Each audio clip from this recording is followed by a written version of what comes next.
नमस्ते दोस्तों, चलिए आज हम सब मिलकर एक बहुत ही प्यारी सी बात समझते हैं कि ये जो असली दौलत होती है वो आखिर होती क्या है। तो सबसे पहले एक छोटा सा सवाल है, अमीर होने का क्या मतलब होता है? क्या लगता है? जरा सोचिए तो इस बारे में। क्या इसका मतलब है एक बड़ी चमचमाती हुई कार या एक बहुत ही आलीशान घर?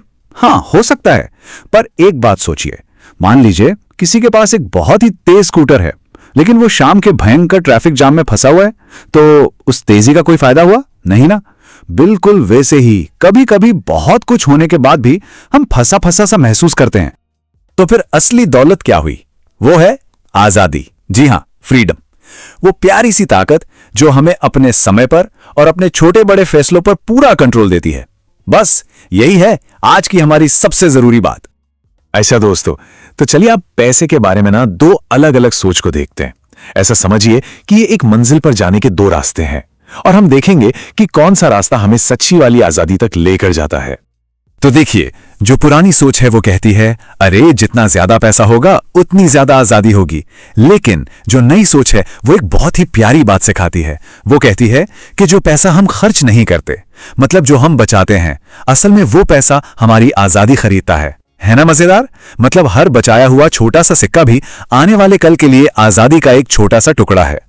पुरानी सोच के हिसाब से एक महंगी सी लाइफस्टाइल मतलब सफलता, लेकिन नई सोच हमें यह समझाती है कि दूसरों को दिखाने से कहीं कहीं ज्यादा जरूरी है अपने अंदर, अपने मन में शांति महसूस करना, आत्मनिर्भर होना।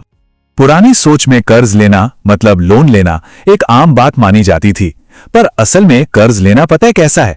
ये ठीक वैसा है जैसे कोई अपने अगले महीने की छुट्टियों को आने से पहले ही किसी और को बेच दे। ये हमारे भविष्य के जो प्यारे प्यारे मौके होते हैं ना, उन्हें छीन लेता है। अच्छा दोस्तों, बातें तो बहुत हो गई, चलिए अब कुछ प्यारी प्यारी छोटी छोटी कहानियों से समझते हैं कि असल जिंदगी में ये सब कैसे काम करता है। तो सोचिए, दो प्यारे से बच्चे हैं, एक है राहुल और एक है आशा।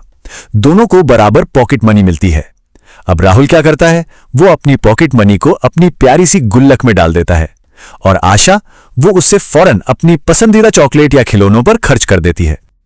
अब देखिए क्या होता है, राहुल की वो छोटी छोटी बचत उसे अंदर से कितना मजबूत बनाती है। उसे एक सुकून रहता है। अरे ठीक वैसे ही जैसे स्कूल बैग में एक एक्स्ट्रा टिफिन रखा हो कि अगर भूख लगी तो चिंता नहीं, उसके पास हमेशा एक चॉइस, एक विकल्प रहता है। और वहीं दूसरी तरफ है आशा। क्योंकि उसके पास कोई बचत नहीं है, वो हमेशा थोड़ी परेशान रहती है। अब मान लीजिए दोस्तों का अचानक प्लान बना कि चलो मूवी देखने चलते हैं, तो आशा को दूसरों से पूछना पड़ेगा, है ना? वो दूसरों पर निर्भर हो जाती है। चलिए अब बच्चों से आगे बढ़कर दो नौकरी करने वालों की कहानी देखते हैं। एक है अरविंद और दूसरे हैं मनोज। अरविंद हर महीने अपनी सैलरी से थोड़ी बचत करते हैं और लोन से दूर रहते हैं, और मनोज, उनकी जिंदगी लोन और भारी भरकम ईएमआई के साथ चलती है। अब अरविंद की जो बचत है वो उनके लिए एक सुरक्षा कवच जैसी है।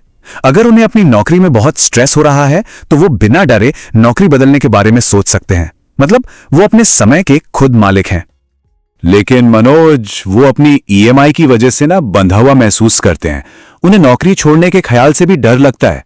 अरे वैसी टेंशन होती है जैसे किसी बहुत मुश्किल एग्जाम से पहले होती है ना। उनका समय अब उनका नहीं रहा, वो तो उनके कर्ज का गुलाम बन गया है। तो ये तो थी हम सबकी आम जिंदगी की कहानी, पर पता है यही सबक बहुत बहुत बड़े लेवल पर भी बिल्कुल सच होता है। चलिए अब एक बहुत ही मजेदार और सच्ची कहानी सुनते हैं। एक थे एंटनी वॉकर, बहुत ही मशहूर खिलाड़ी थे।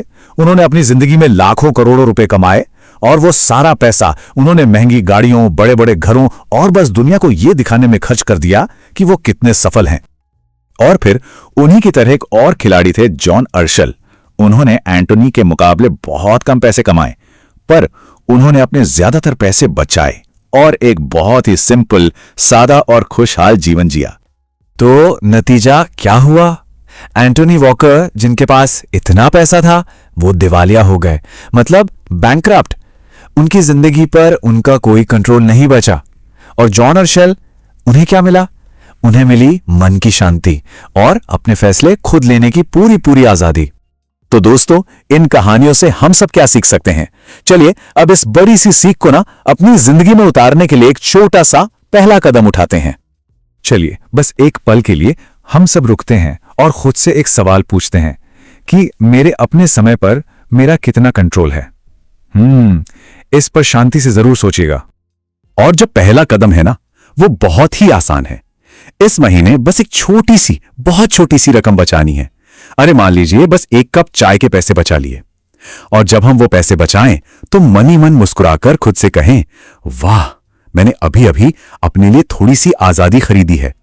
और आखिर में दुर्गा सर की एक बात हमेशा याद रखिएगा कि आजादी ही पैसे पर मिलने वाला सबसे बड़ा रिटर्न है। तो याद रखिए दोस्तों, रोज थोड़ा थोड़ा सीखने से ही एक दिन बड़ी सफलता मिलती है।